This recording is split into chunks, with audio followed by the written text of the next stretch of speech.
Au cœur des Alpes, où le froid règne presque toute l'année et où l'air raréfié met à l'épreuve même les plus robustes, vit l'un des animaux les plus surprenants des montagnes, la marmotte des Alpes. Contrairement à de nombreux prédateurs agiles ou oiseaux majestueux qui planent dans les vallées, ce rongeur robuste et apparemment maladroit a gagné une place essentielle dans le paysage alpin. La première rencontre avec la marmotte révèle un corps arrondi, des pattes courtes, une queue épaisse et une fourrure dense, adaptée au froid intense des hautes altitudes. Son regard attentif et toujours en mouvement révèle un instinct de vigilance permanent, comme si le danger pouvait surgir à tout moment. Ces marmottes ne vivent pas seules. Ce sont des animaux sociaux, et le groupe familial est la base de leur survie. Ensemble, elles forment des colonies qui creusent des terriers complexes, véritables labyrinthes souterrains pouvant atteindre des dizaines de mètres de profondeur. Ces tunnels ne sont pas de simples abris.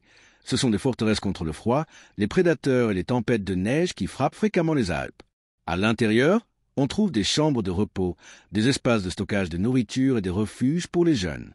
En observant les marmottes en plein champ, leur dynamique sociale devient évidente, tandis que certaines fourragent, se nourrissant d'herbes, de fleurs, de racines, d'autres restent debout, immobiles, à l'affût de l'horizon. Il suffit d'un mouvement suspect ou de l'ombre d'un aigle survolant le ciel pour qu'un sifflement aigu résonne à travers les montagnes. Ce cri est sans équivoque et, en quelques secondes, toutes les marmottes se précipitent vers leur abri souterrain. Cette organisation collective, fondée sur une vigilance constante, est l'une des clés du succès de l'espèce. Malgré la surveillance stricte, l'environnement paraît parfois paisible.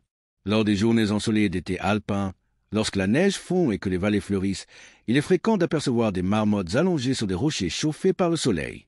Ce paysage évoque une sensation de paix et de calme, mais il ne s'agit pas seulement de repos. Elles profitent du moindre rayon de chaleur pour se réchauffer et conserver leur énergie. Durant les courts étés, elles se nourrissent intensément, accumulant des réserves essentielles pour l'hiver à venir. Chaque feuille mangée, chaque racine arrachée du sol est une réserve d'énergie sous forme de graisse, le carburant qui assurera leur survie pendant les mois d'hibernation. Pourtant, vivre dans les Alpes est un équilibre constant entre risque et survie. Les marmottes sont menacées par des prédateurs tels que les renards, les aigles royaux et même les lynx, tous attentifs aux moindres signes de distraction.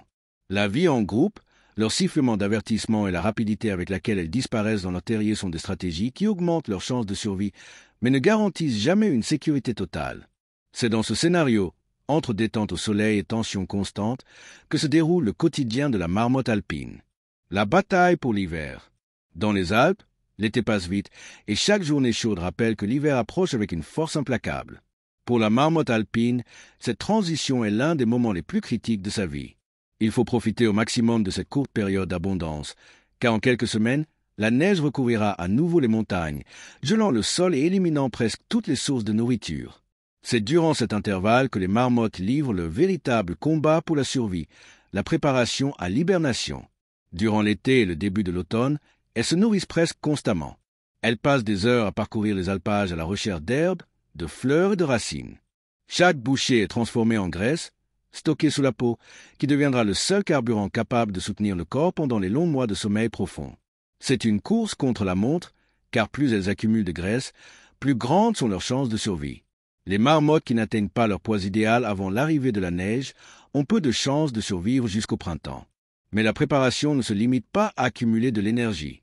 Les terriers souterrains doivent être prêts pour l'hiver rigoureux. À l'intérieur de ces tunnels, les marmottes consolident des chambres spéciales, tapissées d'herbes sèches, de mousse et de feuilles, créant ainsi un véritable nid collectif où elles passeront des mois à l'abri. Cet effort collectif est essentiel, car l'hibernation n'est pas un repos paisible, mais plutôt un état extrême de conservation d'énergie. Le rythme cardiaque de la marmotte ralentit, sa respiration devient presque imperceptible et sa température corporelle chute brutalement. Pendant environ 6 mois, ces animaux restent dans cet état léthargique, se nourrissant uniquement de leur graisse accumulée. L'hibernation est cependant un processus risqué. De légers écarts peuvent entraîner la mort. Si la graisse accumulée est insuffisante, la marmotte ne se réveillera pas au printemps. Si le terrier est mal isolé, le froid extrême peut geler les corps endormis. Même des prédateurs, comme les renards ou les mustélidés, peuvent creuser dans le sol et atteindre les galeries, exploitant la vulnérabilité des animaux hibernants. C'est une lutte silencieuse menée contre l'environnement, contre le temps et contre son propre corps. Pourtant, l'hibernation est la stratégie qui a assuré la survie de l'espèce dans les conditions difficiles des Alpes. Sans elle, la survie dans un environnement où la neige recouvre le paysage la moitié de l'année serait impossible. Et, Curieusement, cette phase collective renforce encore les liens sociaux. Des familles entières partagent la même chambre d'hibernation, blotties les unes contre les autres, profitant de la chaleur du groupe. Cette proximité, en plus d'économiser l'énergie, renforce l'unité de la colonie, qui renaît ensemble chaque printemps. Lorsque la neige commence à fondre et que les premiers signes de vie réapparaissent dans les vallées alpines, les marmottes se réveillent. Maigres, affaiblies, mais vivantes, elles sortent de leur terrier à la recherche de nourriture fraîche. C'est la fin d'une bataille silencieuse mais meurtrière menée pendant des mois d'obscurité. Pour beaucoup, le simple fait d'ouvrir les yeux au soleil printanier est une victoire. Le réveil du printemps.